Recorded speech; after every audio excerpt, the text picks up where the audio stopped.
இது ஒரு விழிப்புணர்வுக்காக நான் இந்த காணொலியை உங்களுக்கு செய்து கொண்டிருக்கிறேன். தயவு செய்து இரவு நேரங்கள்லையும் சரி, பகல் நேரங்கள்லையும் சரி, உங்களோட டெலிஃபோனையோ அல்லது வேறு ஏதாவது பொருட்களையோ சார்ஜ் பண்ண போட்டால் நீங்கள் அந்த சார்ஜிலேருந்து கலட்டி எடுங்கோ. பெரிய ஒரு ஆபத்தை கொண்டு வரக்கூடிய விடயமாக இருக்குது.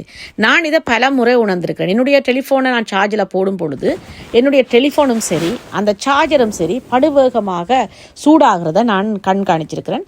கையில் தொட்டால் அப்படி நெருப்பு பத்துற மாதிரி இருக்கும். அப்போ நாங்கள் தொடர்ந்து அதிலேயே விட்டோம் என்று சொன்னால் கட்டாயம் அது ஒரு வெடிச்சு வரக்கூடிய ஒரு சந்தர்ப்பத்தை தரும்.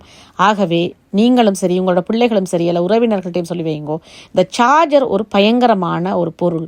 சார்ஜ் பண்ணி முடித்தோன்னே சார்ஜரை கொழுவி இருந்த இதுலேருந்து ப்ளக்லேருந்து கலட்டி எடுத்து போட்டு டெலிஃபோனையும் ப்ளக்லேருந்து கலட்டி போட்டு இரவில் முக்கியமாக இந்த வேலையை செய்யுங்கோ.